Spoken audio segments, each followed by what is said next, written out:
وقل رب زدني علما. Nah, belajar atau mencari sesuatu di tempatnya Mbak Google itu seperti orang masuk hutan. Seperti orang masuk hutan. Kalau dia nggak punya ilmu, dia nggak akan tahu mana yang layak dimakan, mana yang nggak layak dimakan. Watal tabisu, dan akan jadi rancu apa al-umur, beberapa perkara alaika atas engkau, hatta sehingga yasira, jadi dia adalla, lebih sesat, min tumal hakimi, daripada tuma al-hakimi. Kemudian banyak masalah-masalah yang rancu, nah, sehingga orang itu akan menjadi lebih sesat daripada tuma al-hakimi. Siapa sih tuma al-hakimi itu? Tuma al-hakimi itu, dia ceritanya itu bapaknya itu seorang tabib. Bapaknya itu seorang tabib. Tabib itu kalau sekarang apa berarti? Dokter ya, nah, dokter. Bapaknya itu seorang dokter atau mantri gitu. Terus bapaknya, begitu bapaknya mati, bapaknya kan meninggalkan banyak buku-buku kedokteran gitu, buku-buku pengobatan. Karena dia sebelumnya yang nggak pernah belajar ilmu pengobatan dari bapaknya, dia baca sendiri. Dia baca sendiri buku-bukunya bapaknya itu. Nah, termasuk di dalamnya dia dapati ada resep pengobatan apa? Al-habbatus sauda shifaa'un min kulli da. Bahwa habbah sauda itu adalah obat dari semua penyakit. Tapi sayangnya dia baca keliru. Habbahnya dia baca hayyatus sauda shifaa'un min kulli da. Nah, apa artinya? Ular hitam, obat semua penyakit. Konon akhirnya habis baca itu dia cari ular hitam, dia digigit ular itu terus mati. Ada yang katanya gitu, dia mati digigit ular karena cari ular buat obat itu. Ada lagi yang menceritakan enggak gitu, dia ceritanya apa? Karena resep itu akhirnya banyak pasiennya mati karena apa? Karena racunnya ular hitam itu. Saking terkenalnya si Tuma al-Hakimi ini sampai ada yang bikin syair begini.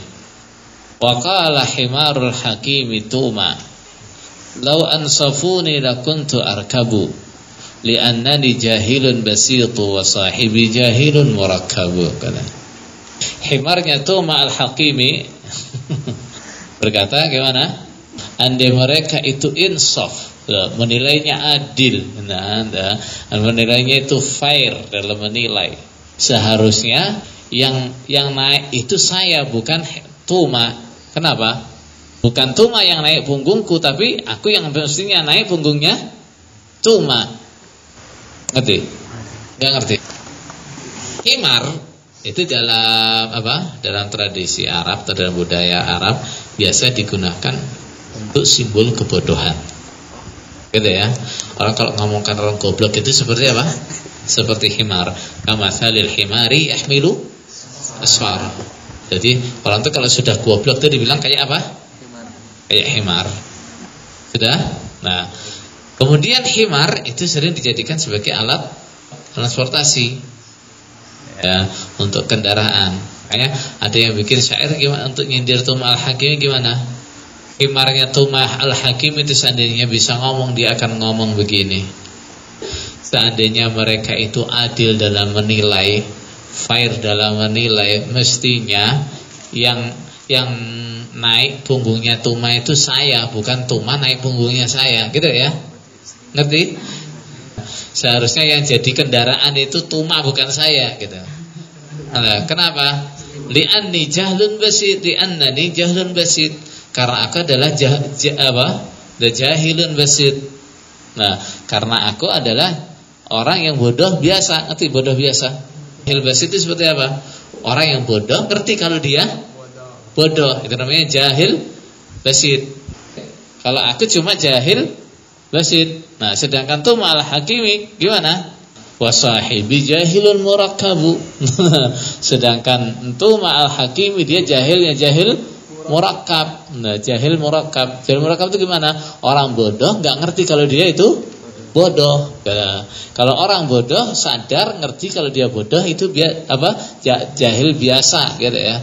Tapi kalau orang bodoh nggak ngerti kalau dirinya bodoh, itu namanya jahil murakkab. Sudah bodoh nggak ngerti kalau bodoh. Tuma al-Hakimi begitu. Orang bodoh tapi nggak ngerumasani bodohnya. Bodoh perasaannya pinter. Bodoh perasaannya pinter. Bodoh perasaannya ulama gitu. Jadi kan repot gitu. Nah. Itu. Akhirnya gimana? Baca-baca kitab sendiri, ketemu resep dipakai untuk obat. Bahaya. Nah, akhirnya jadi kerusakan. Tentu orang bodoh kalau ngerasa bodoh, menyadari bodohnya nggak akan menjadikan kerusakan. Bodoh itu memang bahaya ya, tapi yang lebih berbahaya itu kalau jahil murakkab.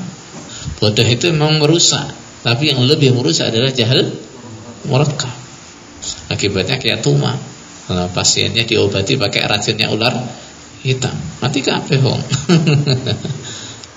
Orang bodoh dengan syariat itu bahaya. Nggak ngerti syariat itu bahaya, nggak ngerti hukum itu bahaya. Tapi yang lebih bahaya lagi kalau orang itu jahilnya jahil murakkab.